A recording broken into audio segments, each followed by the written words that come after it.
अस्सलाम वालेकुम, आदाब नाजरीन। मैं Maryam Fatima Asian TV news की स्पीड न्यूज़ में आप सभी का खैर मकदम करती हूँ। नजर डालते हैं आज की अहम खबरों पर एक नज़र। ईरान में पेश आए 2 ताकतवर बम धमाकों में 73 अफराद जाँ बहक हो गए। ये धमाका ईरान के आला फौजी अफसर कासिम सुलेमान की बरसी के मौके पर पेश आए। मीडिया रिपोर्ट्स के मुताबिक ईरान के शहर करमान में कासिम सुलेमान के मकबरे के करीब 2 बड़े धमाकों में 73 अफराद जाँ बहक हो गए। सरकारी मीडिया के मुताबिक 170 से ज़ायद दीगर जख्मी भी हो गए हैं।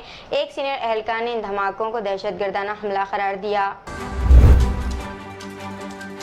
अमेरिका की रियासत न्यू जर्सी के शहर न्यूयॉर्क की मस्जिद के बाहर इमाम मस्जिद हसन शरीफ को निशाना बनाया गया। हमलावर फायरिंग के बाद फरार हो गए। पुलिस हुकाम का कहना है कि मस्जिद के बाहर पेश आने वाले वाक़े की तहक़ीक़ात जारी है। हसन शरीफ 2006 से न्यूयॉर्क इंटरनेशनल एयरपोर्ट पर ट्रांसपोर्ट सिक्योरिटी अफसर के फ़राइज़ अंजाम दे रहे थे। अमेरिका की अदालत में मुनासिब फैसला ना देने वाली खातून जज पर मुलजिम ने छलांग लगाकर हमला कर दिया। घबराकर सिक्योरिटी एहलकारों ने जज को मुलजिम से बचा लिया। फर्नांडिस के साथ बातचीत पर सुकेश ने प्रेस बयान जारी किया। वाक़यात के एक हैरानकुन मोड़ में सुकेश चंद्रशेखर, जो इस वक्त जेल में बंद हैं, ने बॉलीवुड अदाकारा जैकलिन फर्नांडिस के मुबैना जाली व्हाट्सएप चैट्स की हालिया गर्दिश को हल करने के लिए एक प्रेस बयान जारी किया, जिसमें वो शामिल है। ये बयान ना सिर्फ गर्दिशुदा गुफ्तगू की सदाकत पर इख्तलाफ करता है, बल्कि चंद्रशेखर और फर्नांडिस के दरमियान बहुत से तबादलों में से एक की झलक भी पेश करता है। चंद्रशेखर 200 करोड़ रुपए के भत्तेखोरी केस में कलीदी मुलजिम है। नेशनलिस्ट कांग्रेस पार्टी शरद पवार ने भगवान राम पर अपने बयानात से एक तनाज़े को जन्म दिया है। एनसीपी लीडर ने दावा किया है कि भगवान राम का ताल्लुक बहुजन यानी कि अक्सरियत वाले लोग से था और वो आम अकीदे के बरअक्स सब्जी खोर थे। आंध्र प्रदेश के chief minister Y Jaganmohan Reddy ने तेलंगाना के साबिक चीफ मिनिस्टर चंद्रशेखर राव से मुलाकात की और इनकी इयादत की और इनकी सेहत के बारे में मालूमात हासिल की।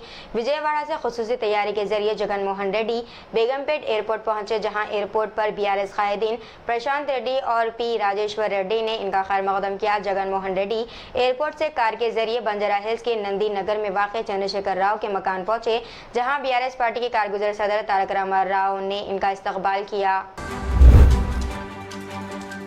तेलंगाना हुकूमत ने हर 4 माह में एक मरतबा प्रजा पालना प्रोग्राम मुनक़िद करने का फैसला किया है। चीफ सेक्रेटरी शांति कुमारी ने प्रजा पालना के तहत दरख्वास्तों को कबूल करने की फौरी बाद डेटा एंट्री का अमल 17 तारीख तक मुकम्मल कर लेने की ज़िले कलेक्टर्स को हिदायत दी है। इन्होंने इस सिलसिले में ज़िले कलेक्टर्स के साथ टेली कॉन्फ्रेंस मुनक़िद की। इन्होंने कहा कि मंडल मराकज़ में दरख्वास्तों से मुताल्लिक़ डेटा एंट्री का अमल मुकम्मल किया जाए और डेटा एंट्री के ताल्लुक से रियासती सतह के मुलाजिमीन को इस महीने की 4 तारीख को और जिले मुलाजिमीन को 5 तारीख को ट्रेनिंग दी जाएगी।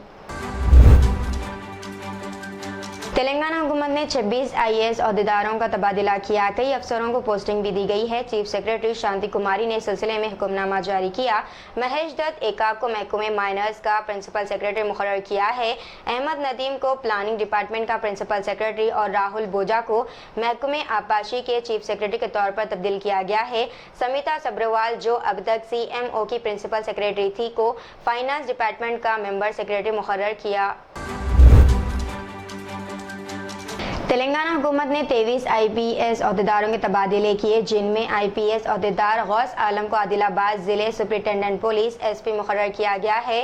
गौस आलम मुलुगु ज़िले के SP के तौर पर काम कर रहे थे का तबादला ज़िले आदिलाबाद के SP के तौर पर किया गया है। गौस आलम का ताल्लुक 2017 के IPS बैच से है। 2016 बैच के आदिलाबाद ज़िले के मौजूद SP DA कुमार रेड्डी को TS ट्रांसको में तब्दील कर दिया गया है। चीफ सेक्रेटरी शांति कुमार ने तबादले से मुताल्लिक़ अहकाम भी जारी किए। कर्नाटक में बाग के मालिक ने एक खातून की नाक सिर्फ इसीलिए काट दी क्योंकि इसके बच्चे ने कुछ फूल तोड़ लिए थे। कर्नाटक के गांव बसूरते में सुगंधा मोर नामी खातून को एक शख्स कल्याणी मोर ने न सिर्फ तशद्दुद का निशाना बनाया बल्कि इनकी नाक भी काट डाली। कल्याणी मोर ने इल्जाम किया है कि सुगंधा मोर के बच्चों ने इसके बाग में दाखिल होकर कीमती फूल तोड़ दिए और पौधों को भी नुकसान पहुँचाया, जिस पर माँ ने बच्चों को समझाने के बजाय इनकी हौसला अफजाई की। हिंदुस्तानी महकमा मौसमियात ने तेलंगाना के लिए जनवरी में गैर मामूली मौसम की पेशकशी की है। महकमे ने अपनी रिपोर्ट में निशानदही करते हुए कहा है कि अक़ल तरीन दर्ज हरारत मामूल की सतह से ज़्यादा होगा। हाल ही में रियासती दारुलहुकूमत में दर्ज हरारत 17.4 डिग्री सेल्सियस दर्ज किया गया, जो 14.9 डिग्री के मामूल के दर्ज हरारत से ज़्यादा है। महकमा मौसमियात ने आइंदा 2 दिनों के दौरान रियासत के बेशतर मुकामात पर दर्ज हरारत 18 डिग्री सेल्सियस दर्ज किए जाने का इम्कान जाहिर किया। साथ ही महकमे ने सुबह के वक्त कहर की पेशकशी की है। बीवी को साथ रहने से रोकने पर एक शख्स ने सास पर हमला करते हुए इसका कत्ल कर दिया और मज़ाहमत पर बीवी का भी गला काट दिया। ये वारदात तेलंगाना के ज़िले संगारेड्डी में पेश आई। तफसीलात के मुताबिक ज़िले की असनापुर पदम राव कॉलोनी में रहने वाले साई बाबा ने बीवी को साथ में रखने से रोकने पर अपनी ही सास का शांतम्मा पर चाकू से हमला कर दिया। इस हमले के दौरान इसकी बीवी सत्यावती ने मज़ाहमत की कोशिश की, ताहम इसने बीवी पर भी हमला कर दिया और वहां से फरार हो गया। मुकामी अफराद ने सत्यावती को इलाज के लिए संगारेड्डी अस्पताल मुंतकिल किया। मुलजिम साई बाबा ने बादजाम पुलिस में खुद सुपुर्दगी अख्तियार की। पुलिस ने मुकदमा दर्ज करके जांच शुरू कर दी। तेलंगाना की नई कांग्रेस हुकूमत की जानिब से ट्रैफिक चालानात पर रियायत से इस्तेफादा करते हुए अवाम के बड़ी तादाद अपने ज़ेर इल्तिवा ट्रैफिक चालानात अदा कर रही है। चालानात की अदायगी के लिए पहले के बरखिलाफ ट्रैफिक पुलिस की वेबसाइट अब आसानी से खुल रही है। ज़ेर इल्तिवा चालानात पर हुकूमत की जानिब से डिस्काउंट के ऐलान के बाद अवाम का हुजूम उमड़ पड़ने की वजह से वेबसाइट खुलने में मुश्किलात का सामना था। हालिया दिनों में हैदराबाद, साइबराबाद और रच्चाकोंडा पुलिस कमिश्नरेट्स के हुदूद में ट्रैफिक चालानात की अदायगी के अमल में तेजी पैदा हो गई।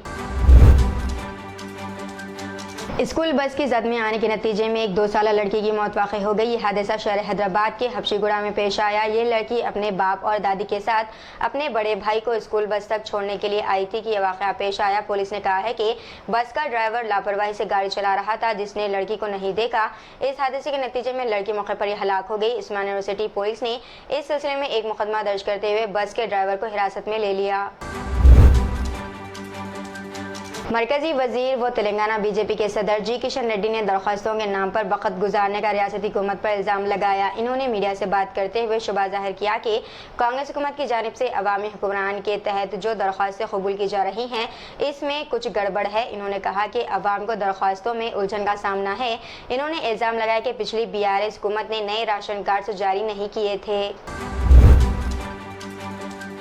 तेलंगाना भर में अवामी हुक्मरानी प्रोग्राम के तहत दरख्वास्तों की वसूली का सिलसिला जोरों शोरों से जारी है। हुकूमत की जानिब से सिक्योरिटी के लिए आधार और राशन कार्ड को लाजमी बनाने पर अवाम की बड़ी तादाद आधार कार्ड्स को अपडेट करवाने के लिए मी सेवा मराकज़ पर देखी जा रही है। अवाम ने तशवीश का इजहार करते हुए कहा है कि नाकाफ़ी आधार मराकज़ की कमी की वजह से मुश्किलात का सामना है। कई अफराद ने कहा है कि इस तरह की कतारें रोज़ाना देखी जा रही हैं। आंध्र प्रदेश में कोरोना के मामलात में इजाफा देखा जा रहा है। तिरुपति में कोविड के मामलात की तादाद 20 वाक़ई हो गई है। तमाम मुतासरीन का इलाज अस्पताल में किया जा रहा है। बताया जाता है कि वेंटिलेटर पर एक ज़ईफ़ खातून की मौत हो गई। ये ज़ईफ़ खातून कोरोना से मुस्बित पाई गई। तेलंगाना के डिप्टी चीफ मिनिस्टर मल्लू भट्टी विक्रमार्का ने तयख़ुन दिया है कि रियासती हुकूमत ख़वातीन के लिए मुफ्त बस सफ़र को बरकरार रखने के लिए तेलंगाना स्टेट रोड की मदद के लिए ज़रूरी फ़ंड्स मुख्तस ट्रांसपोर्ट कॉरपोरेशन करेगी, जो कांग्रेस की 6 ज़मानतों का एक अहम जुज़ है। TSRTC रेंटल बस मालिकान ने 5 जनवरी से हड़ताल पर जाने का फैसला किया है। अगर इनके खदशात को हुकूमत तेलंगाना की तरफ से फौरी तौर पर दूर नहीं किया जाता है तो इनका बुनियादी खदशा हाल ही में शुरू की गई महालक्ष्मी स्कीम से मनसूब मुसाफिरों की बढ़ती हुई तादाद के गिर्द घूमता है। भारत राष्ट्रीय समिति BRS के 2 कायदीन ने तेलंगाना हाई कोर्ट से रुजू किया है, जिसमें गवर्नर तमिलिसाई सौंदरराजन ने रियासती कानून साज कौंसिल के लिए इनकी नामजदगियों को मुस्तरद करने को चैलेंज किया है। दासू जो श्रवण कुमार और कोरा सत्यनारायणा की रिट पिटीशन 5 जनवरी को समाअत के लिए आने वाली है। अदालत पहले रिट के बर्खास्त से मुताल्लिक़ दलाइल सुनेगी। पिछली BRS हुकूमत ने गवर्नर के कोटे के तहत कानून साज कौंसिल में इनकी नामजदगियों की सिफारिश की थी। Telangana state road transport corporation ने बताया कि महालक्ष्मी स्कीम के आगाज से अब तक रियासत में 6.50 करोड़ खवातीन ने चलाई जाने वाली बसों में मुफ्त सफर किया है। हुक्काम के मुताबिक हर रोज 10 करोड़ रुपए के सिफर टिकट जारी किए जा रहे हैं, जिसमें औसतन 27 लाख खवातीन रोजाना सफर करती हैं। कस्टम्स हुक्काम ने हैदराबाद के राजीव गांधी बैनुल-अक़वामी हवाई अड्डे पर स्मगल शुदा 559 ग्राम सोना जब्त किया, जिसकी कीमत 33.12 लाख रुपए बताई गई है।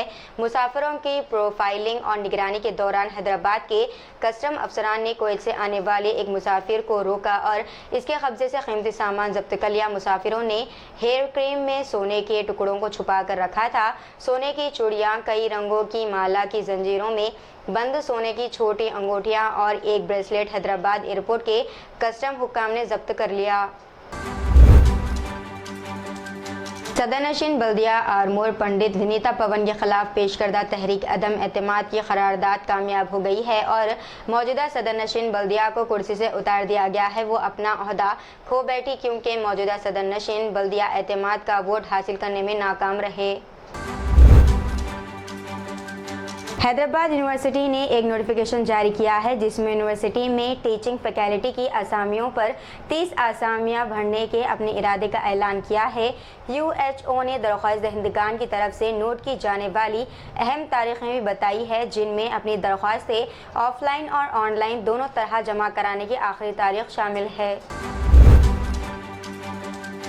सदर मल्लिकार्जुन खड़गे ने वज़ीर-ए-आज़म नरेंद्र मोदी की क़यादत वाली हुकूमत को नाकारा करार देते हुए कहा है कि 10 साल मुद्दत कार में भारतीय जनता पार्टी यानी कि बीजेपी की हुकूमत नाम कोई काबिल ज़िक्र हुसूलियाबी नहीं है और इसने कांग्रेस के जदीद हिंदुस्तान की तामीर की कोशिशों को नज़रअंदाज करके मुल्क को बड़ा नुकसान पहुँचाया। दीजिए नाज़रीन, मरियम फातिमा को इजाज़त, मिलते हैं अगली स्पीड न्यूज़ में। तब तक के लिए हमारे चैनल एशियन टीवी न्यूज़ को लाइक, शेयर और सब्सक्राइब करना ना भूलिएगा। अल्लाह हाफिज़।